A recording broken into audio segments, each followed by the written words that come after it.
Assalamualaikum warahmatullahi wabarakatuh. Waalaikumsalam warahmatullahi wabarakatuh. Apa kabar Bu Nalu? Alhamdulillah sehat Bu. Hari ini kita akan lanjut ya kegiatan yang rangkaian supervisi akademik. Itu kan ada 3. Yang pertama percakapan pra-observasi, kemudian nanti ada kegiatan observasi, dan yang ketiga adalah percakapan pasca observasi. Dari ketiga rangkaian kegiatan tersebut, ini saya ingin mengkonfirmasi sama Bu Nelu dari kesiapannya sampai nanti ke penentuan jadwal, supaya pada saat pelaksanaan kegiatan supervisi tersebut itu bisa dilaksanakan dengan lancar dari awal proses sampai akhir. Sedia Bu Nelu? Setia insya Allah. Bisa perkenalan dulu, mulai dari nama, kemudian kelas yang diampu kelas berapa, kemudian mata pelajaran yang ingin disampaikan pada saat nanti observasi. Oke, perkenalkan nama saya Menomesya Ramawati. Kebetulan dikasih tugas mengajar kelas 4. Mungkin nanti akan masuk melalui pelajaran bahasa Indonesia ya Bu. Untuk topik pembelajarannya apa? Tapi pembelajarannya kelas 4 sudah mencari ide pokok. Mencari ide. Kita masuk ke yang pertama ya Bu ya, untuk percakapan pra-observasi. Dari kegiatan supervisi ini nanti tujuan pembelajaran yang ingin Ibu capai pada saat kegiatan observasi itu apa ya? Kan materinya tentang mencari ide pokok ya Bu. Berarti saya ada 3 tujuan pembelajaran. Yang pertama, siswa dapat menyebutkan jenis-jenis paragraf dengan benar melalui diskusi kelompok. Yang kedua, siswa dapat menemukan ide pokok dari paragraf yang sudah saya sajikan. Dan yang ketiga, siswa dapat mengembangkan kemampuan keterampilan berelasi. Nanti saya akan membentuk kelompok Bu. Ada 3 tujuan pembelajaran yang ingin Ibu capai dalam kegiatan observasi nanti ya. Iya. Saya tegaskan sekali lagi, yang pertama tadi supaya murid-murid atau siswa-siswa dapat menyebutkan jenis-jenis paragraf melalui kegiatan diskusi kelompok.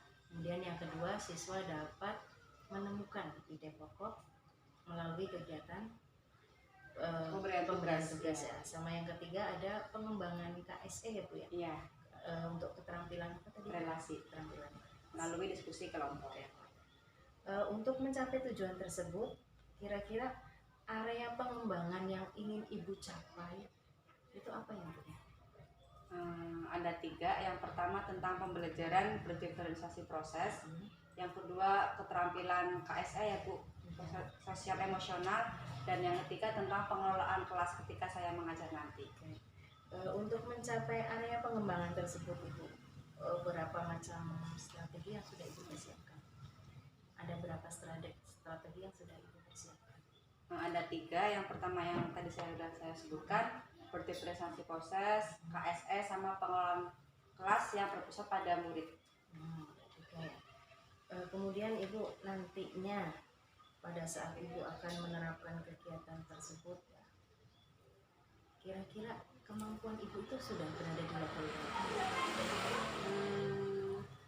Kira-kira level 8 ya Bu. Level 8. Mudah-mudahan dengan di level 8 nanti semua tujuan ini dapat tercapai ya Bu ya. Lanjut Ibu, berikutnya kira-kira Ibu mengambil tujuan pembelajaran tadi itu permasalahan apa sih Ibu yang Ibu temukan di dalam kelas? Kenapa Ibu mengambil strategi pembelajaran itu kok diferensiasi proses, kemudian pengembangan KSE, sama ada pengelolaan kelas? Karena ada dari 28 anak kan Bu, ada 3 anak yang belum lancar membacanya seperti itu. Jadi strategi saya yaitu nanti siswa dibuat kelompok seperti itu. Dalam pembuatan kelompok itu, pembagian kelompok itu, apakah anak-anak yang tadi belum 3 orang ya Bu ya? 3 orang yang belum bisa membaca tersebut, apakah dijadikan satu kelompok atau dipencar Ibu? Dipisah-pisah. Jadi anak yang nggak bisa dibantu dengan anak yang lebih bisa, yang sudah mampu seperti itu. Satu kelompok berisi berapa orang ya? Kebetulan menurut saya 28, berarti dibagi 4. Jadi nanti ada 7 kelompok, satu kelompoknya 4 anak. Satu kelompok 4 anak ya. Jadi 3 orang anak yang lebih mampu bisa untuk membimbing satu anak itu anak ya. Udah bagus Ibu strateginya. Kemudian untuk yang Ibu mengambil tadi pembelajaran berdiferensiasi proses. Itu ada permasalahan apa sih Ibu kok Ibu sampai mengambil strategi pembelajarannya berdiferensiasi proses? Karena ketika saya menjelaskan materi, ada beberapa anak yang belum memahami seperti itu Bu, belum lancar membaca, belum bisa memahami. Jadi saya mengambil yang pembelajaran berdiferensiasi proses seperti itu. Kalau untuk ininya Ibu, pengelolaan kelasnya, kenapa area pengembangannya Ibu itu pengelolaan kelas? Karena tanpa pengelolaan kelas dari guru yang kurang tepat, maka anak-anak akan nggak fokus Bu, apalagi kelas 4 ya Bu. Lagi aktif-aktifnya, kalau guru itu nggak punya teknik pengelolaan kelas yang baik, maka anak-anak akan ribut sendiri seperti itu Bu. Oh gitu, berarti intinya supaya pembelajaran itu bisa melibatkan semua murid ya? Iya, siswa lebih aktif tapi tidak ada keributan seperti itu. Kemudian Ibu untuk tadi kan tujuan sudah, area pengembangan sudah, strateginya sudah, ya hal-hal yang Ibu persiapkan, untuk kegiatan pelaksanaan observasi itu apa aja ya Bu? Yang pastinya seorang guru ketika akan mengajar harus menyiapkan yang namanya RPP ya Bu, rencana proses pembelajaran, kemudian sumber belajarnya bisa dari buku, dari LKS dan lain-lain, terus dari strategi pembelajaran yang akan diterapkan kepada anak-anak, lalu alat penilaian seperti soal-soal seperti itu. Nah, rencana pada saat kegiatan observasi nanti, selain tadi Ibu sudah membuat RPP dan segala macam, ada tidak Ibu rencana lain yang akan Ibu sampaikan, misalkan dalam kegiatannya apakah ada tambahan yang di luar tadi ya? Contoh untuk membangkitkan semangat anak, Ibu tuh memiliki rencana apa? Biasanya saya S-breaking Bu, S-breaking di awal pembelajaran biar anak-anak konsentrasi, merasa senang gitu ya Bu. Kan biasanya kalau misalnya lihat gurunya takut, nanti pas pembelajaran jadi grogi, jadi nggak fokus, jadi seperti itu. Terus merelakskan diri seperti itu. Dengan cara ice breaking ya Bu? Iya. Berarti ini Ibu sudah pintar ice breaking. Mudah-mudahan nanti saya mau lihat ice breakingnya itu seperti apa. Kemudian pada saat observasi nanti, kan tidak mungkin setiap kegiatan itu berjalan mulus ya Bu ya. Pasti ada beberapa kendala dan hambatan yang mungkin bisa menghambat kegiatan tersebut. Bisa nggak Ibu menceritakan kira-kira apa nanti yang bisa menjadi penghambat kegiatan observasi? Mungkin dari anak-anak yang belum lancar membaca ya Bu, pastinya kan akan ada pengulangan materi seperti itu. Saya di setiap akhir pembelajaran pasti saya akan bertanya yang belum paham siapa. Mungkin dari situ nanti saya akan mengulang kembali materi itu kepada anak-anak yang belum memahami. Jadi hambatannya dari segi anak ya Bu, ya, dari segi siswanya sendiri. Nah, solusinya Ibu, rencana jangka pendek lah untuk mengatasi hambatan tersebut itu apa ya Bu? Ketika saya mengulangi materi dan anak itu belum paham, mungkin saya akan menerapkan sistem kelompok ya Bu. Barangkali ketika teman yang mengajar atau tutor sebaya, ketika teman dekat sendiri yang mengajarinya lebih paham, lebih dekat dengan tutor sebaya. Iya. Oke. Lanjut kita ke jadwal ya Ibu. Kita kesepakatan jadwal. Hari ini kita observasi, ini kegiatan pasca percakapan pra observasi. Kemudian kita sepakati Ibu, kira-kira kapan Ibu bersedia untuk kegiatan observasi? Untuk pelajaran bahasa Indonesia itu hari Kamis ya Bu.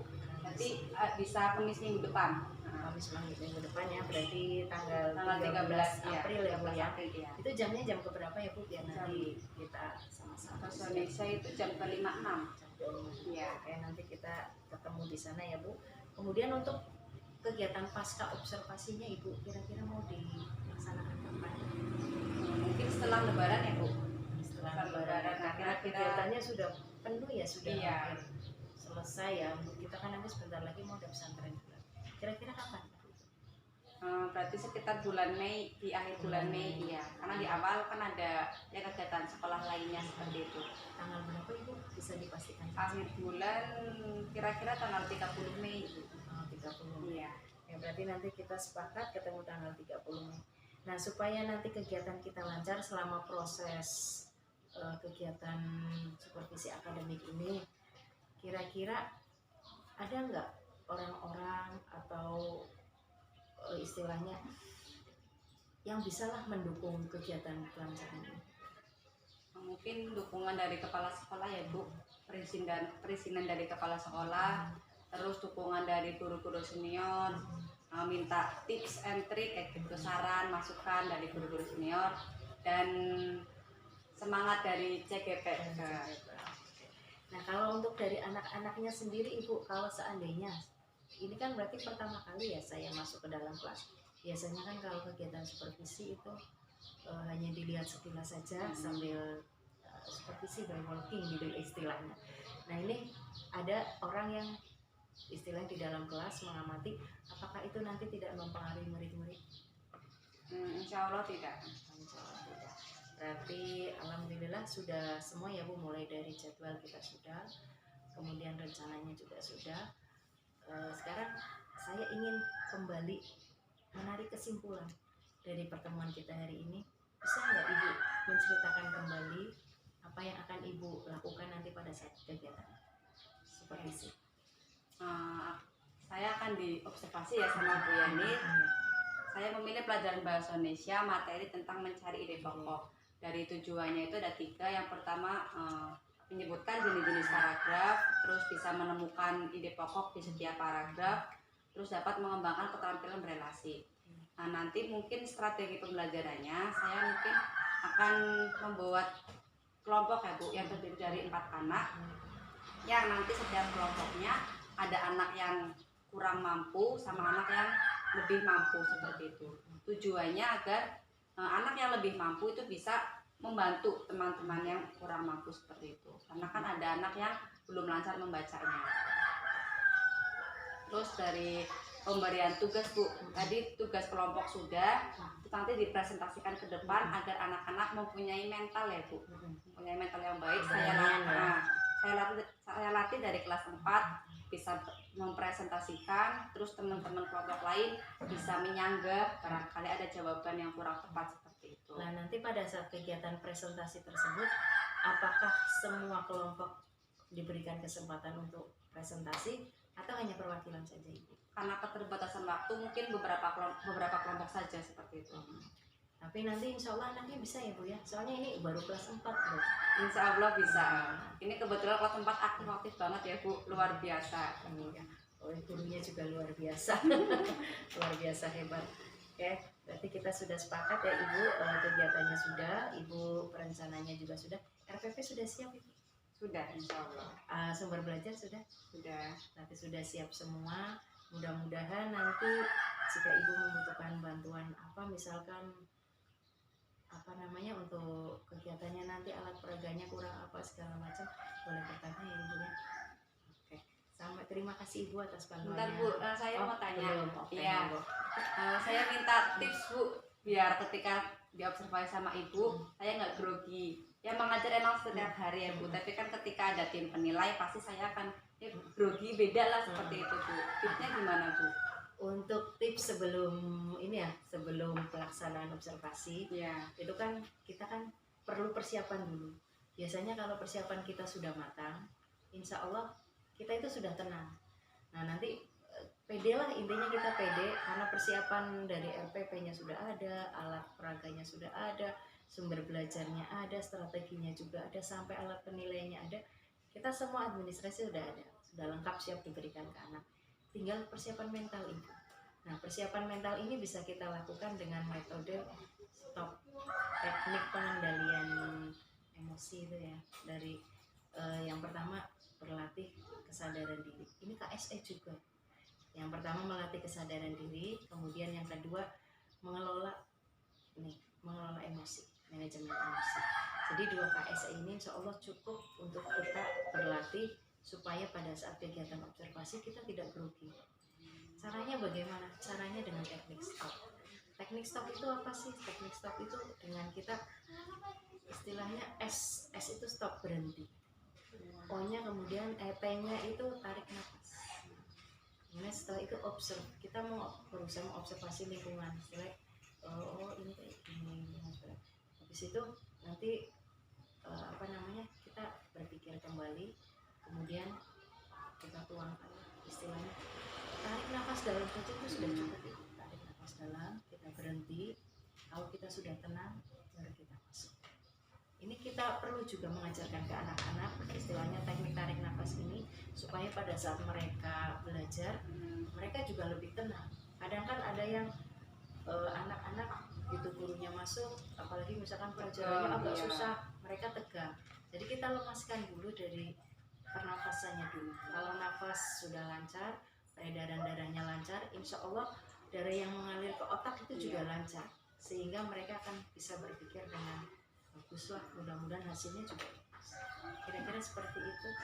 Dan seandainya misalkan di tengah-tengah ternyata ngeblank gitu kan, kita sebagai guru kan kita sebagai manajer ya di kelas, kita mengendalikan kelas itu, kita pasti punya teknik-teknik tersendiri. Misalkan kita ternyata ngeblank, pakailah ice breaking yang tadi, bisa dengan anak-anak, yuk anak-anak ice breaking dulu gitu kan.